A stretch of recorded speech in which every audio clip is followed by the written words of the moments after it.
由驻休士顿台北经济文化办事处、休士顿警察局及圣汤玛斯大学三方联合规划的警用华语课程，2018年3月举行仪式上路后，两梯次共20多位警官先后完成了简易华语培训，并于去年底在圣汤玛斯大学举行了结业典礼，颁赠结业证书，并让接受课程的警官秀了一下学习成果。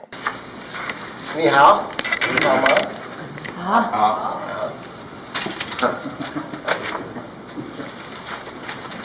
早上好，我是西塞顿警察局的肉质警官，很荣幸能来到这里。你好，西部好，我是肉警官，姓张文基 and UUC. Thanks for this opportunity. It was a great learning experience. 我今天很开心，我在这里，我认识很多的新朋友，谢谢。我是阮警官，我爱在休士顿的人，谢谢。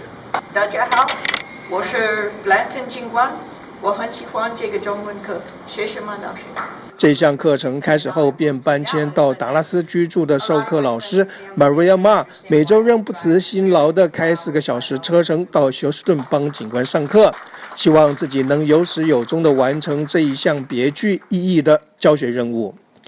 而接受这项课程的警官也表示，确实在执行上解决了一些沟通问题，特别是在机场。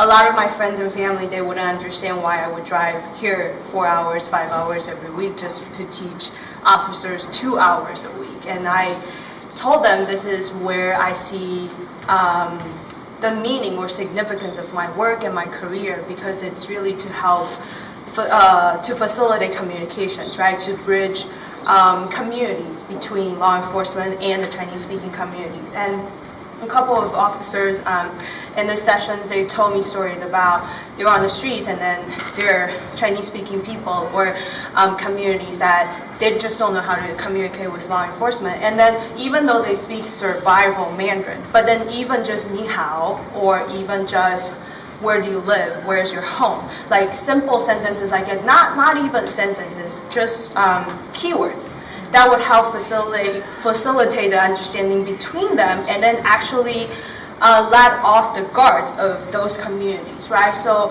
with those stories, that's very inspiring as well. Taking the Mandarin class has helped quite a bit, just in an opening to say hello and let them know that we're a police officer with the Houston Police Department and that we're here to help. It usually calms everybody down and puts them at ease, allows them to know we're here to help, even if it's just a few words back and forth during our interaction. And like you said, it helps us with the interactions. The language helps break down the barriers, build a bridge to help any visitors to the city, any other people that we come across. And so it's been a great help and assistance to us, especially at the airport. 这次由3个单位共同合作的警用华语课程计划，不仅在文化上让美国警官对中华文化有了多一层了解，同时帮助社区华人解决生活上的许多问题。看到这么多休斯顿的警察局的警官能够在这个学习中文的这个课程能够毕业哦，非常的开心哦，也看到他们能够真正运用这个华语哦来做一些交谈，来做一些自我介绍，真的非常的感动。我想这个 program 啊，非常的有意义，因为现在在休斯顿，我们台湾人的社团啊，或者台湾的这个 community 啊，越来越大，越来越多。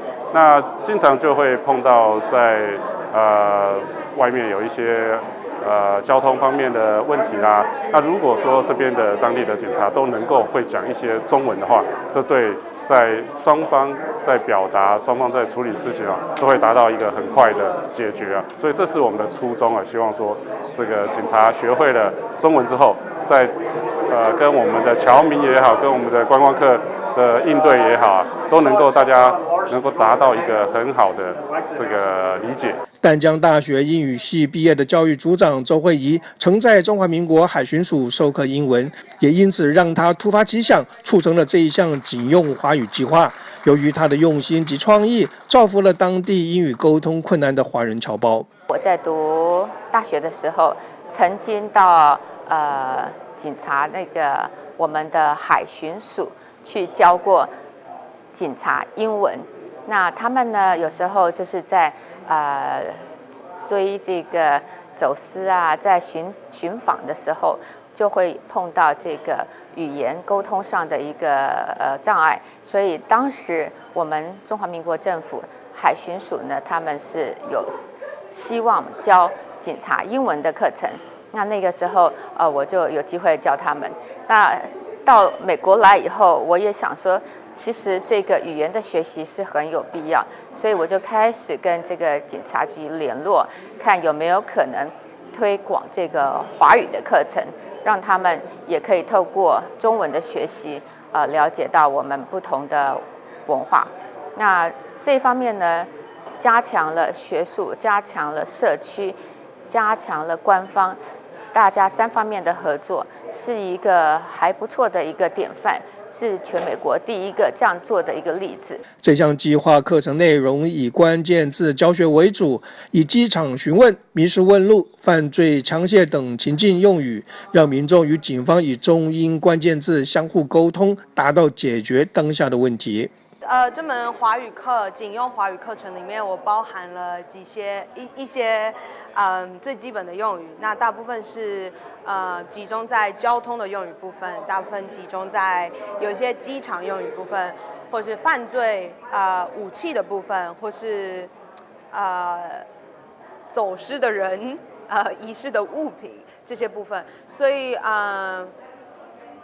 这门课我最主要的目标不是让他们说完整的句子，这门课的目标是希望他们能够学会关键字，记得关键字。所以在遇到华语母语者的时候，他们说了某些字，这些警官能够马上立即的知道这个情况是不是紧急的，这个情况是不是马上需要处理的，或是这个情况是可以等的，或者这个情况是我的孩子不见了，走失了，或是所以他们只要能够发现关键字，听懂关键字，然后回答最基础的关键字，我觉得在这个上面的交流跟沟通就会非常的有帮助的。I want to see you guys talking to yourselves in Mandarin, practicing. That's an order. 许多接受过这一项华语训练的警官也开始在执行中发挥了作用，不但安全护送了年长民众回家，还获得该民众深深的致意。One night I was on routine patrol. It was about midnight, and I was going to a very routine call in a rougher part of Houston when I stopped at a stoplight, and to my left there was an Asian woman who was waving at me, flagging me down. She wanted to talk to me, and so I stopped, and I figured out that it was an 81-year-old Chinese woman who spoke very little English, and she had just come home from visiting her son in Sweden, and she had arrived at Bush International Airport. And the taxi driver who had picked her up from the airport had gotten so frustrated trying to figure out where she lived because he couldn't communicate with her that he simply left her at an intersection that turned out to be 6 miles from where she actually lived. And so with the Chinese that I knew and the English that she knew, and with the help of my street sergeant and our language telephone line, I was able to, first of all, let her know that we were not going to abandon her, and that we were going to make sure that she got home safely that night. And after that, we were able to figure out where she lived, and I put her luggage in the back of my patrol vehicle. I made sure that she was sitting safely in the back seat with her seatbelt fastened, and I drove her to the retirement community where she lived. And I made sure that she got up to her apartment safely. and I went back down to my patrol vehicle ready to leave. And at this time, she burst out of the front door with a handful of chocolates, and she wouldn't let me leave until she gave me those. And she also was insistent that she show me a picture of her son, her daughter, and her grandchild. And it was only at this time that I was able to leave that she would let me. So I'm very thankful that I had the tools that Dr. Mar gave me to help this lady make sure she got home safely that night. And I hope that I can continue to expand my knowledge of Chinese so that in the future I'll continue to be useful to the Chinese-speaking community in Houston.